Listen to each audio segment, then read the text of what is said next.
What's this first part of our adventure that you have planned for us? What are we doing? All right, so we have a week that we're staying in Chincoteague Island to do some wildlife photography. That's in Virginia, where the wild ponies are on that Outer Bank Island. Yes. Yeah, okay. Yep.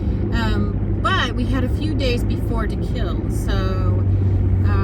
So we call that vacation extenders. Vacation extenders. We like that, vacation extenders. So, Harvest Host. What is it in a nutshell? I really knew nothing about it at first. What I wanted to do was just venture out and do overnight trips or close to home that were, something to do.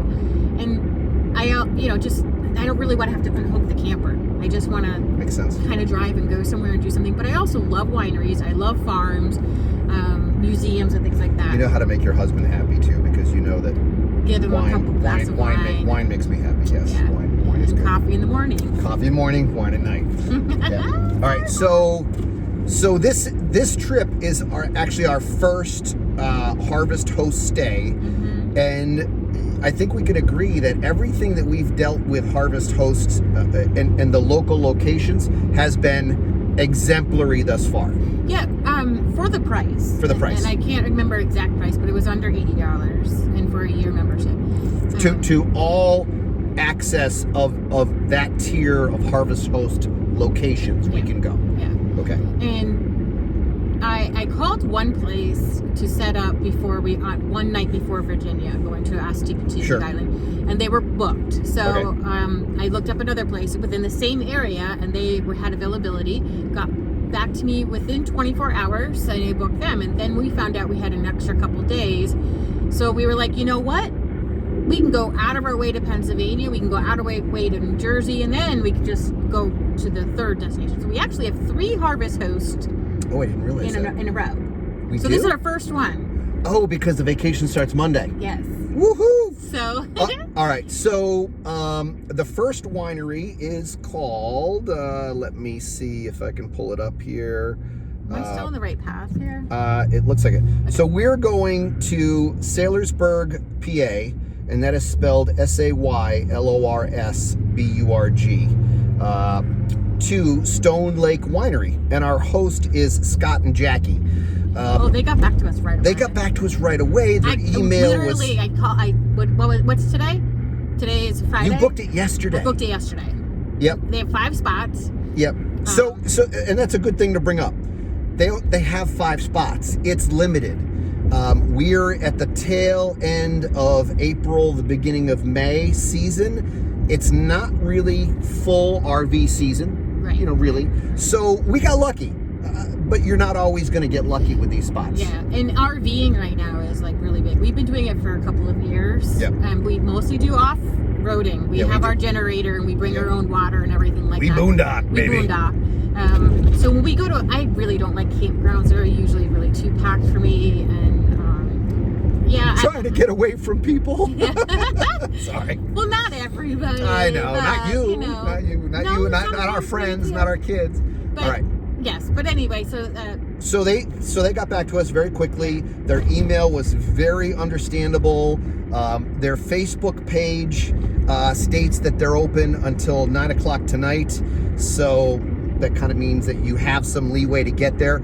There are some places that I looked up, but we have to check in before a certain time frame. Because everybody leaves, they close up shop, and you're on this location. Right, and because it's so inexpensive, like literally some of the campgrounds that we looked into to stay here and there, traveling cross country, they're expensive for a night. Yeah. And this fee is probably and there's also some night minimums too. So all of a sudden now you've got to. So for inexpensiveness, all year long, like I could take one of my girlfriends to one spot, another girlfriend to another spot that are local to home, and then him and I can travel in. And some may have electrical hookups. Yeah. Some do not. But don't expect it. Don't expect anything. You're not getting pampered here. You're going on an adventure to see a new place, try whatever they have. Some of them are farms. So I'm bringing Chrissy to a petting farm / mini farm. Got it. And Tracy I'm bringing to a winery and a brewery. They're 2 different spots. Just bring me to the wineries. Just the winery wineries. farms. Yeah. He likes the animals. No, I don't. I like the animals, but I want the wine. So we will kind of go step by step along the way of entering the location, what we find. We'll give you a review of meeting the hosts we're excited if we have that opportunity, and what happens as you enter and use a harvest host site. Yeah. And again, like I said, Stone. Gotta figure out the name. It was. Where are we staying? Where are we staying again? Harvest host location called the Stone Lake Winery in Saylorsburg, PA. It's off the beaten path, but again, That's our purpose. That's it. We have 3 days to kill. We want to be far away from the interstate. We'll get back there. We will get to Assateague and Chinatague in 3 days, but we're taking our time. We're having fun. We're gonna kick back and have some wine. We're chilling. All right, so we're glad you're along for the adventure, and don't forget to hit subscribe. Stop with the plants. Hit subscribe. Press like, please. We like your feedback, so tell us what you think. Thank you. Stone Lake is to the left of the. I don't get it. I don't know either. So this is really cute. So unless.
Next morning, after our overnight adventure at Stone Lake Winery, I've had coffee and breakfast, which you made me wait till 11 o'clock to have. I'm ready to talk. I woke up extra early this morning and had to wait for him to wake up. He slept in till like 8:30. I barely slept. But anyway, what'd you think about the experience? What'd you think about the experience at Stone Lake Winery? I really liked it. It wasn't their normal tasting area. It's like a half an hour away, 25-30 minutes away. The place where they have the tasting, the retail tasting. Yes. Right. But when you park at their spot, very quiet spot, very clean, neat spot, well taken care of, well kept, and we panned across the pond and the river. It's beautiful. Definitely our type of stay. They had, once we got there and got settled, he texted me and said, "Hey, private wine tasting at 6:15." Right. We weren't doing anything. Let's do it. So our hosts were Scott and Jackie. Scott is the owner, obviously, and he had a private tasting in there. It's kind of like a banquet hall, right? They do events there. It used to be, okay, so what was really fun about this place was, and I don't know if we should probably advertise this, but it was part of our great experience, is we parked next to the chapel, and then we went across the street to waste time to kind of check things out. It was a private airport or landing strip, and in these plane docks, bays, what do you call it? in the hangar bays for the different aircraft, we came across a 1941 biplane. But we didn't come across it. Like, we walked just to go see where it's grass field where the planes will land. And these two guys were like, "Come here, it's too windy, get out of the wind." And we went into their hangar, and they introduced us to this 1941 plane and offered us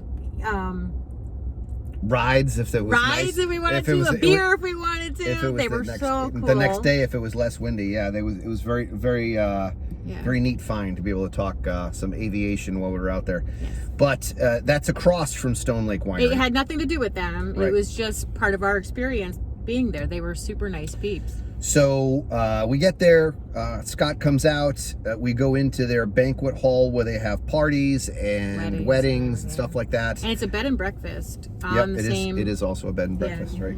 He it's listed as 5 sites for Harvest Host, but I have a there was 2 of us there. I have a real hard time thinking that he would limit it to 5 if he had somebody that came in and asked. But I mean, that's open to what the host decides. Yeah, it's still totally open to him. But there are no services. Don't need it. There's no dump station. There's no electrical power attachment. But it's a very cute winery. Incredibly attentive hosts as far as. Responding to emails, being friendly. The private taste testing was phenomenal. Learned about the history of Stone Lake Winery, how Scott and Jackie came to be owners. Great story. Very personable people. Overall rating, 1 to 10? 10. Yeah, I would say it's a 10. Maybe a 9.8, only because we really wanted to collect the glasses. So that's just our personal preference. When we do a wine tasting or if we go on these adventures, what we really like is to collect the glasses. Yeah, and we don't collect them to collect them and put them on a shelf where they can get dusty. We collect them to use them, and they get broke. Yeah, they get broke, and then we're like, yes, we get to go to another place, yay! We think alike, honey. She calls me and says, I broke your favorite wine glass, and I'm like, yes, we get to go to another place. But again, it wasn't the retail site. I'm sure at the retail site they have glasses, but then we packed up in the morning and towed away. We were looking for this to be a little destination. We weren't looking for this to be an easy stop on our route to somewhere and in a rush. No. We planned to go there. Yeah, we planned to go there. To be off our beaten path. Yep. I don't know why these people are coming over. So we're going to call that a 9.8 to a 10 because Harvest Host and Stone Lake Winery were excellent. So if you're in the town or near Pennsylvania and you want to Harvest Host, I would highly recommend Scott and Jackie from Stone Lake Vineyard. Sorry, there's the latch. Okay.